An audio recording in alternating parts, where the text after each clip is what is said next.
Hello, welcome to the RTÉ Olympics Podcast. Mikey Stafford here, and I've been joined by my colleague Jim McMahon, who took in, I think, it probably a new experience for you today, Jim. Was it speed climbing, sport climbing? Yeah, well, I mean, I have come across various at home back in Ireland, people climbing up.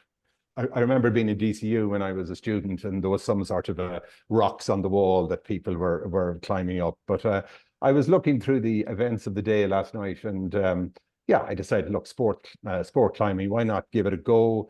It's a new venue out here in the place called Le Bourget. It's just north of Saint Denis. It's on the way to Charles de Gaulle. It's one of two venues that have been newly built. The other one is the nearby Aquatic Centre. So today I was looking through the program, and it was the final of the men's speed competition in sport climbing. Sport climbing is split into three groups, which one is speed climbing, the other is bouldering, and the other is lead climbing. So speed climbing, if you want to, basically, it's something that I was reminded of, the cat scurrying up, as I said in the article, after the robin, or the squirrels that can recall back in Montrose in those trees there before the radio centre. You'd go in the morning, and still there, yeah, and they're still there, and they're scurrying up to get their nuts, or to get whatever they want to do. So in today's competition, we were at the quarterfinal stage. Basically, it's a 15 feet high structure. There's various grips on it. Whoever gets to the top the quickest is the winner today. Previous to today, it was all based on time, but today it was just a straight who gets to the top is the finish.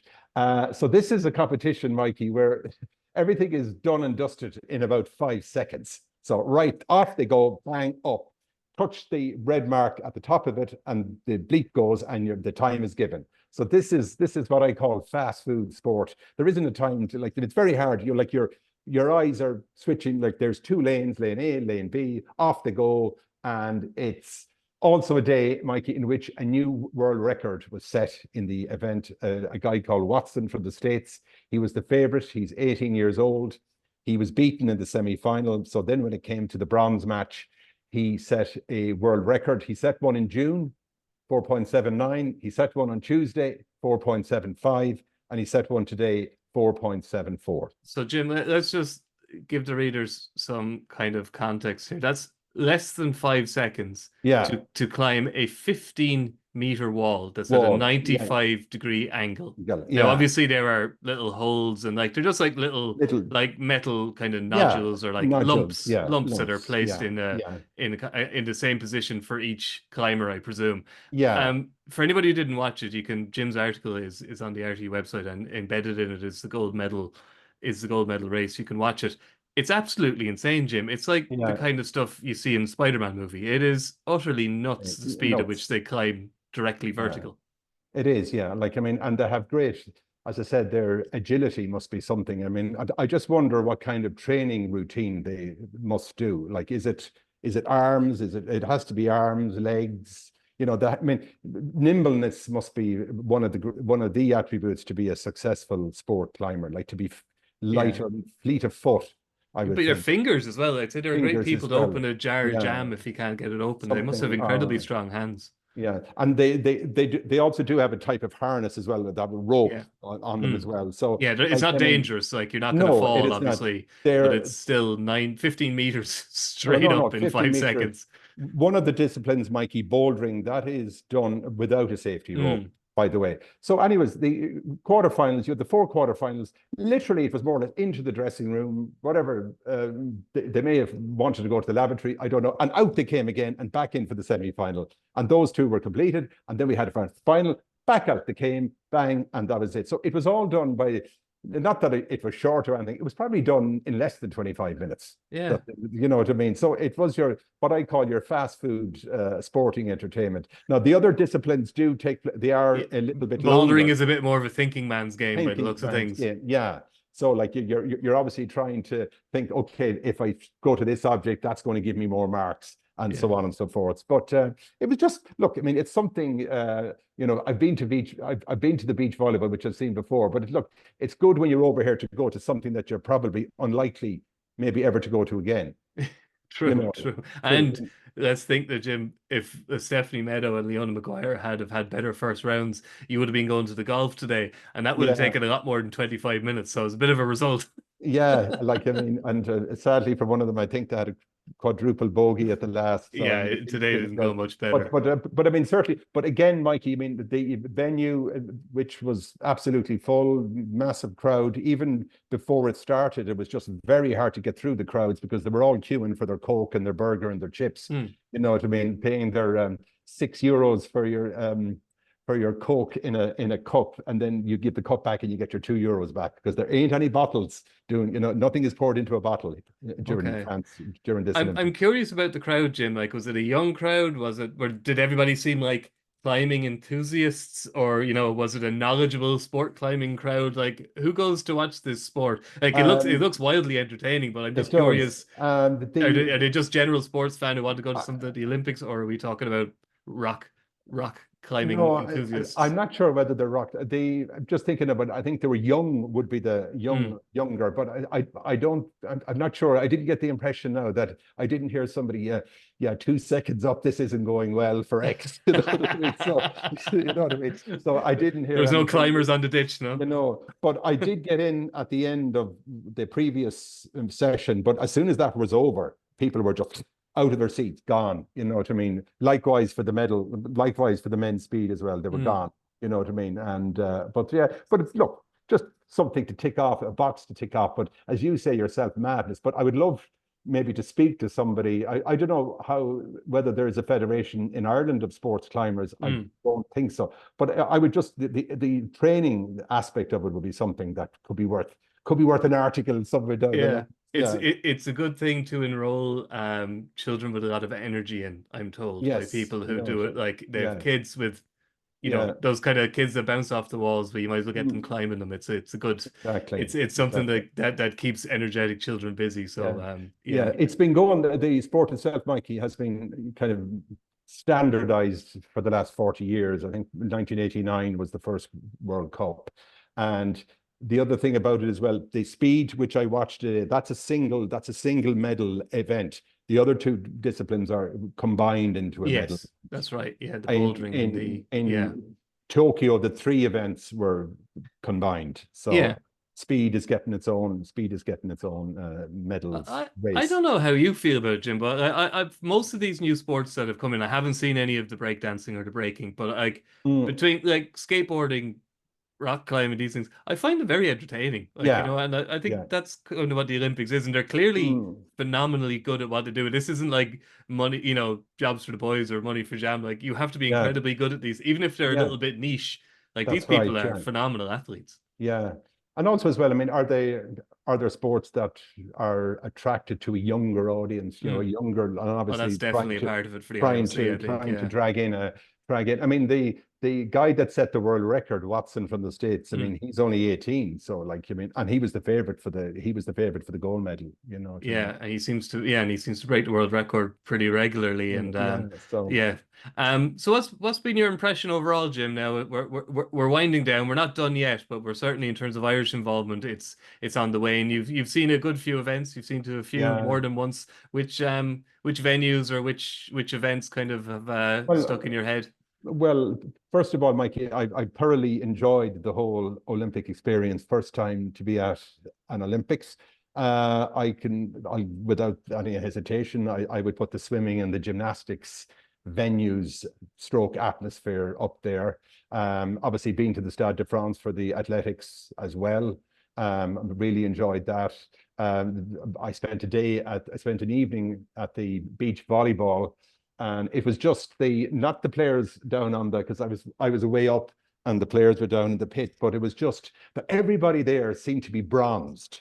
There was this bronzed, I don't think it was fake tan, but everybody was bronzed. And they looked healthy. You know what I mean? So, but that was one of the aspects about, and really enjoyed the rowing as well. Like, I mean, I was out there for a couple of days. And again, that's another sport where they're training, like your arms and all that. So, but if I were to say the venue, maybe the one venue that would stand out for me was the swimming. Okay. That no, it did. Overall, even for those of us on TV, it did look amazing, especially when there's French swimmers going, especially when it's Leon Marchand. That's right. Yeah. It just seemed like the roof was about to lift off the place. Yeah, no, excellent venue, great. I think it's a venue that's been there for the last number of years as well, because apart from the two venues, the one that I was at today and the aquatics, everything else has been here. So the French haven't had to spend extra money to build those venues, you know what I mean? But overall, really enjoyable experience. The weather has been good. Sometimes it's been too hot. Transport issues, no problem. Volunteers, very, very helpful. And some good sport. Absolutely, some great sport, and hopefully you'll see some more tomorrow, Jim, because you're going to go watch our man Whiffen in the 10K swim tomorrow. Yeah, I'll try and pick him out, because hopefully, maybe because I'm not sure whether the seine will be. It could be a certain color. It'll be hard to pick them out. They seem confident. They seem confident the test will be okay. Up bright and early for that. Yes. So I'm speaking to David Gillick now in a minute about obviously the main event tomorrow, which is Rasheed Adeleke's 400-meter final. But before we go, Jim, I have my fact of the day. You're a man who likes fact. Jim is if there was an Olympic Games for table quizzes, Jim could be on Team Ireland. But here's one for you, Jim.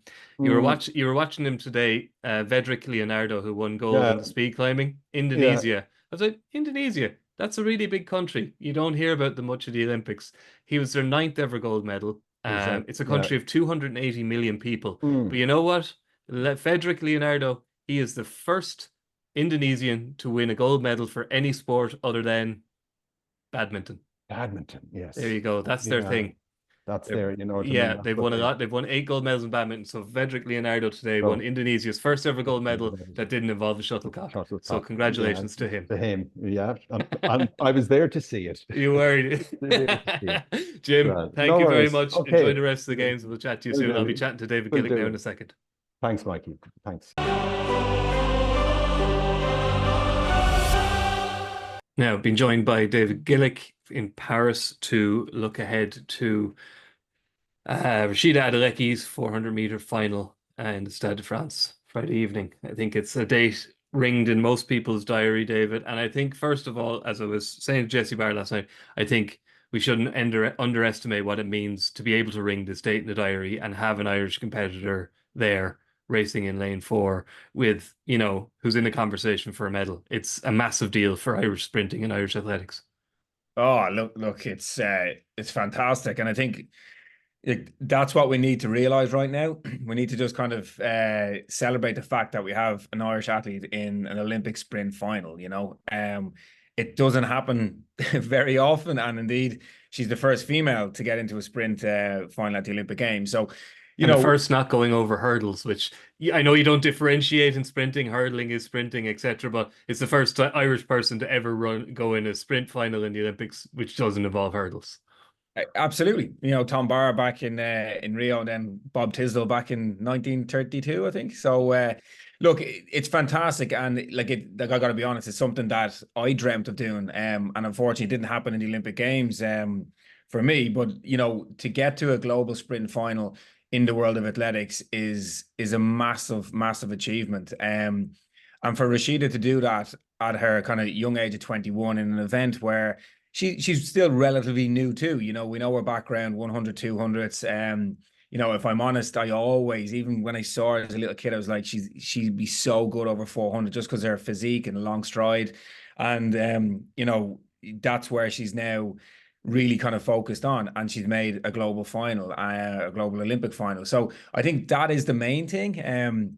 Look, it was carnage last night. It was carnage across all semi-finals, and it was really strange because I've watched both, obviously, with interest, the men's 400 meters and obviously the women's 400 meters. And the men's 400 meters was just, the strength in depth was ridiculous. They were running really fast times from the heats all the way through to the final last night. It was probably the most competitive and fastest in-depth 400-meter final on a global level. And the most ridiculous finale with, was it 2 of the 5 fastest times ever run were run last night? It was insane, wasn't it? It was absolutely insane. And the 400, and we'll probably get to this in terms of how the race kind of breaks down, but Quincy Hall in the last 50 meters was just absolute, he was out of the game, and then suddenly he appeared on the line and he wins it. Like it was just incredible. But he wasn't even running anymore, David. He was kind of speed lunging. Like it was just the shapes his body was making as he crossed the line was it was absurd. Well, you're right, because like generally, like from a coach perspective, you're always trying to, you know, stay nice and tall, like shoulders down, knees up, hips high, you know, everything's going in a straight line. It was ugly, but it didn't matter. He got to the line, and that's sometimes what happens in 400s. You just got to go for it and throw caution to the wind and just lunge for that line, and it paid off. But it was all the way down was so fast, and as you said, some of the fastest times you've ever seen. And then the women's kind of, you know, when you look at the women's over the last week, it just hasn't been that fast, which is kind of a bit strange. You know, you think at this level, right, fast times, and even when the semi-finals rolled around last night, I was expecting faster times throughout, and it wasn't. It was, if anything, it was surprising as to, you know, what times qualified and also the way people ran. And I think, to be fair to Rhasidat, like she said it in her post-race interview, it was messy, you know, and she was right, it was. And I think she was able to kind of straight away recognize that. And, you know, again, talking to her, she just kind of basically said she never really got into a groove. It just, from her first kind of couple of meters out of the blocks, it wasn't free flown. I think, you know, there was a bit of an issue now over the start, and it was something that I was standing in the mix zone, and the people beside me kind of agreed. The starter held them an awfully long time in a set position, and, you know, Lika Claver never came out of the blocks on the first fall start. And all of that does play into your mind, you know. And then, you know, the athletes be thinking, God, he's keeping this is unusual. So long story short, I don't think she just set the race up for herself. And I think Nasir, who the Braining athlete inside her, came up on her shoulder pretty quick. And that probably put a bit of tension and a bit of like, oh my God, here, what's going on here? And you're trying to kind of fight that. You're trying to focus on yourself. You hit 200 meters. You know, the athlete's now eating up the stagger on you already. And you're kind of, you know, an element of panic is coming in here, because you're thinking, you know, okay, have I messed up my pace? And have I gone too fast, too slow? And before you realize, you're into the home straight, and there's more company coming on the inside. So I think for Rhasidat, like, she reacted well, and she was able to pull it back. And I suppose her class and like the level she competes at was able to pull through in the last 50. But, you know, it was probably not as free flown. And when it's not free flown, you have to go through the gears. And that's really not something what you want to do in the last 50 meters of a semi-final. The ideal scenario is you're beginning to kind of come off the pedal. And Paulinho, she did that exceptionally well. And she's got pedigree, you know, she's got class. And we saw that last night. And for me, that was the person out of the semi-finals that really stood out. You know, Nikisha Price, the Jamaican, who's ran 48.6, I think, this year already. She ran 50.7, 2 seconds slower. Good night, Irish. If I could say that, she's gone. Lika Claver, again, didn't figure it all. She's gone. Kazmarek, she won her semi-final. It was a grind, and she worked really hard to do so. And in the mix zone, Kazmarek, it probably took Kazmarek, I'd say, and I'm not making this up, 25 minutes to get off the track and get into the mix zone. And she did an interview with Polish TV, pretty much on all fours. She was down to hunkers. She was getting sick and everything. So sometimes 400 does this. And I've been kind of racking my head going, like, why? Maybe, like, why is this happening? And I don't know. This is just maybe... Because it wasn't hot. It wasn't humid. It wasn't the environmental conditions, from what I've been told. No, it wasn't. It was, if anything, it was perfect sprinting conditions, perfect 400-meter conditions. But the difference this time around is that maybe the timetable has changed, and the reason it's changed is because about a year or so ago, Sydney McLaughlin-Levron kind of talked about maybe doing a 400-meter hurdles and a 400-meter flat double. So World Athletics was like, oh my God, this would be amazing. This would be such a like iconic thing to do. So they manipulated the timetable a little bit for allow that to happen. And it's not happening because she's not doing it. She's focusing on the hurdles. So if you look at the timetable, they've spaced out the women's 400 meters as opposed to the men's, where they had like the heat, a day's rest, and then back-to-back days. And sometimes, as mad as it sounds, is that can actually work better from a performance standpoint. You have too much rest. Too much rest. You're high, you're low, you're high, you're low. And you're stretching out the days, and that's where maybe fatigue really kind of kicks in, because there's more days involved, you know, so the emotional side of it. You were talking to Rasheed, obviously, you know, a lot of people watched you talking to her on the telly, and she seemed fine. And then Ian O'Riordan, people may or may not know, he was athletics correspondent for the Irish Times. He saw her And he wrote in his piece last night, he kind of painted a kind of slightly concerning picture that she, not quite to the level of Kaczmarek maybe, but she looked like very like physically emptied. She looked like she was exhausted, and to the point where he asked Heather Boyle, the Team Ireland's press officer, about it, and she said no, she's just tired from the race. That's all it is, and that's what we've been hearing again today. That there's no injury, there's no underlying condition. Is that the impression you got? Because as I said, when she was speaking to you, she didn't seem any different to how she seemed after her heat. Yeah, like I suppose in hindsight, yeah, maybe there was a little bit more, like as the conversation I had with her kind of went on, a little bit more heavy breathing coming into it. The fatigue is maybe kicking in there, and the thing about the 400 is like the pain. Like the pain is, it's a killer, and it hurts your head. I'm telling you now, now it hurts your head. Things begin to tingle, and you're just going, "Oh my God, I need to sit down." Because you've pushed your body. So even though the time was relatively slow compared to what she has ran, it's the exertion. It's going through that motion. She looked like she was working hard, like in the last 150 meters, as opposed to the heat. So the lads on TV last night were saying no, she was winding down. She wasn't going full bore in the last 100 meters. She knew what she had. She was looking at the screen. She could see the Norwegian girl was far enough behind. She could start to slow down. Even if she was slowing down, it didn't look as relaxed as it did in the heat.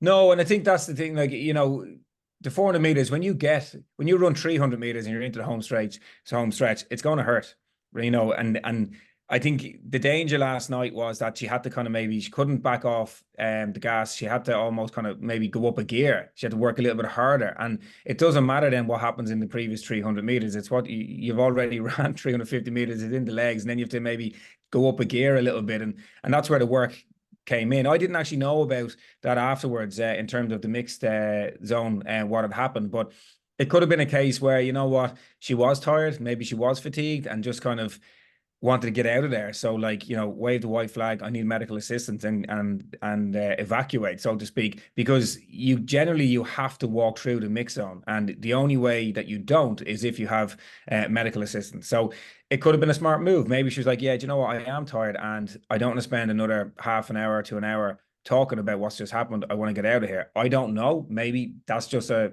hunch. And if it is, and it all goes well tomorrow night, well, then that was a wise move. But yeah, look, there was fatigue there, and I'm not going to deny there wasn't. I think there was a little bit of fatigue in there. But in fairness to her, she knows straight away, she knew it was a messy run. And I think we could see that. She just didn't set the race up for herself. So I would like to think that, going by the basis of the semi-finals last night, it's still all to play for. I think there's one or two that kind of really shone through. Paulino, I think Nasir is coming into form. Talking about someone who's won the World Championships back in 2019. She ran the third fastest time ever. Yes, there was a doping violation, or not a doping violation. Apologies. A doping ban. A whereabouts ban is a doping ban, isn't it? Yeah, for 2 years. So she's back racing now, and I suppose she looks as if she's coming into form. She took a chunk off her season's best there last night.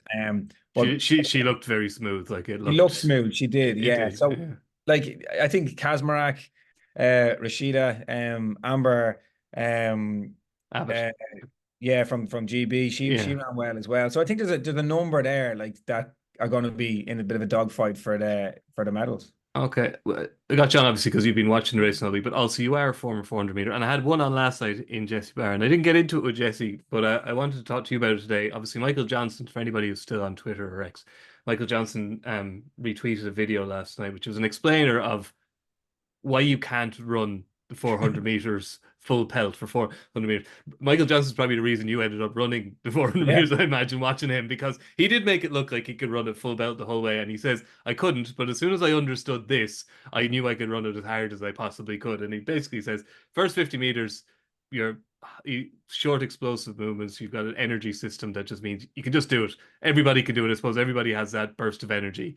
Obviously professional athletes have more of it, but then for the 50 to 200 meters you're running on anaerobic glycolysis, which is where you create lactic acid, and that's your next form of energy. Then 200 to 300 meters is aerobic energy, and that uses up the rest of your glucose, but it can't keep up with the demand.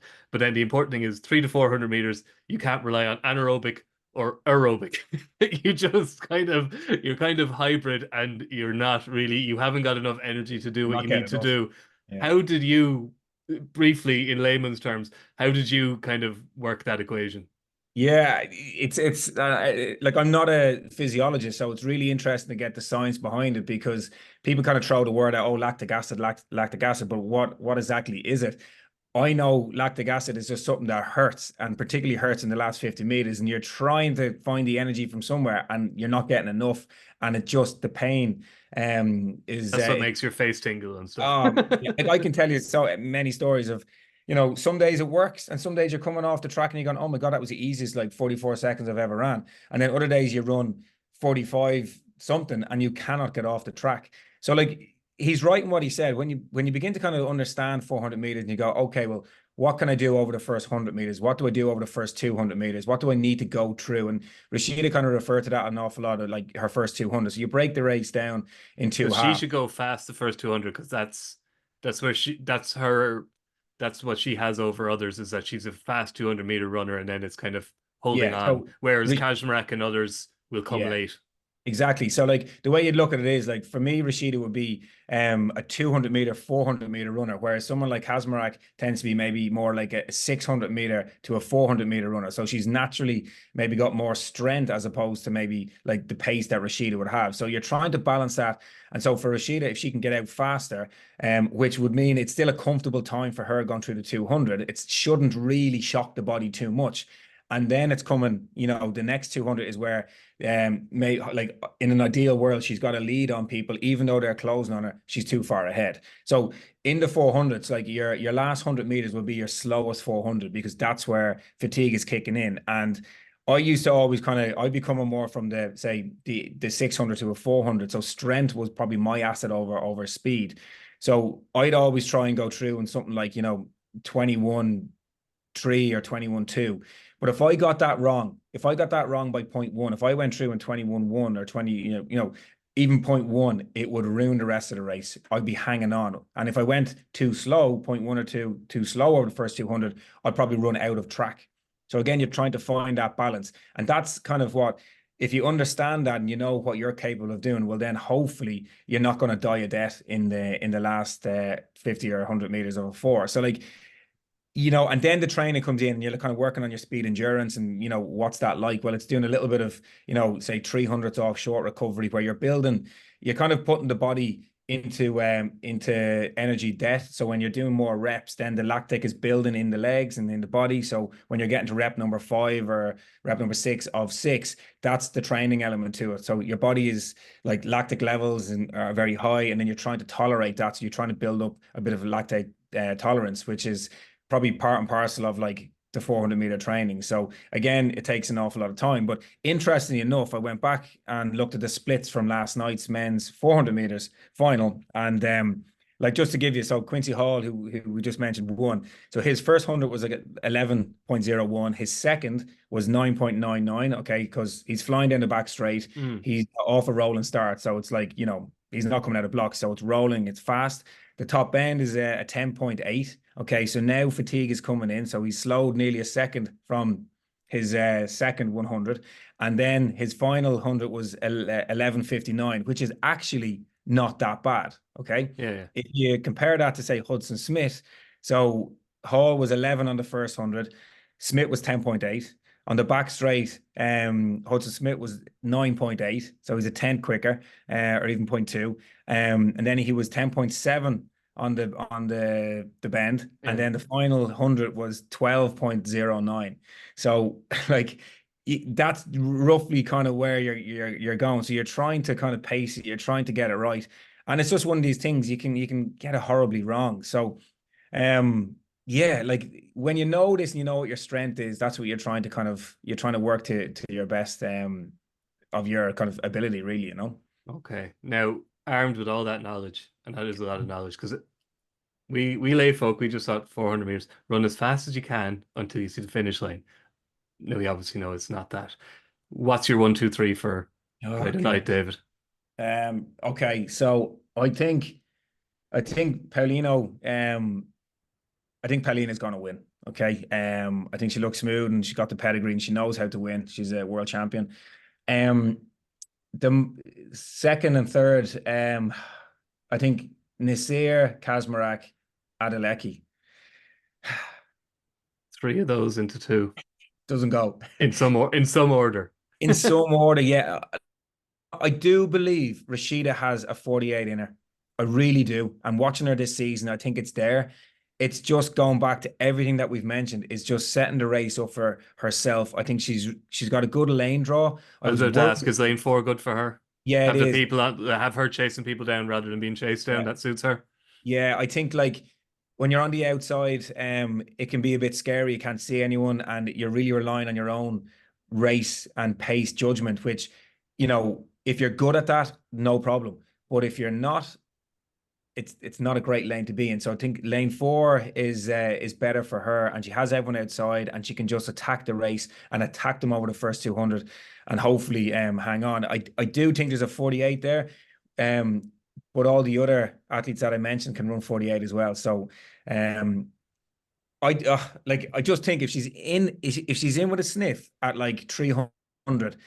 I think she can get on the podium, and I hope she does. I think athletics needs a medal on the track, not to throw more pressure on her, but look, at the end of the day, it's great to be talking about someone in a sprint final at the Olympic Games representing Ireland, and you know, I think athletics has been on a great wave over the last couple of seasons, and this would just kind of really cement the progression in terms of athletics and indeed sprinting. So fingers crossed. She is only 21, and I'd like to think it's LA and then on to Brisbane for her as well. But I think for her, I think she deserves it as well. It'd be amazing. A quick word then before you go. Sarah Lavin, Mark English, they're in semi-finals, which not trying to be condescending. That is pretty impressive, especially the manner in which they did it. But the manner in which they did it will give them both confidence that they are not without a shot of making finals. Absolutely. Mark English was absolutely fantastic. It was everything was spot on. His obviously the pace, how fast he ran, but tactically he was just like he was on point. So that's confidence going into a Olympic semi-final. Very tough event, as is the 100-meter hurdles. The 100-meter hurdles is absolutely stacked. They're both absolutely stacked at the moment, aren't they? Yeah. You know, so like as Sarah knows as well, and 800, it's sure like both events are almost a lottery at times, you know, and I think it goes back to the same thing with Rasheed. Just put yourself in the mix. And for Sarah, it's getting out early and, you know, attacking that first hurdle and hoping that like you're in that mix and getting pulled along, because if she's in with kind of fast athletes, well, then who knows what can happen. Likewise with Mark, do exactly what he did in the heat, and hopefully he might sneak in there. But again, it's going to be tough. And if they weren't going to go through semi-finals, it's still something to be very, very proud of. Yeah, and then finally the women's 4x400 meter relay, which is obviously not going to feature Rhasidat Adeleke. No. What chance them of making a final? I guess it's going to be an uphill battle, is it? They have a chance. Like there's good depth. Obviously, I'm not sure who's going to come in as of yet to take, say, Rashida's place. But this was all planned for. They expected if Rhasidat makes a final. They do have Lauren Cadden in there as well, who ran in Rome. They could bring her in. So you're looking at Phil Healy, Sophie Becker, Charlene as well. Sophie showed great kind of bounce, what's like resilience, if you want, after her heat, came back and ran a really good time. I think her second fastest ever or something the other day. So they do have the ingredients.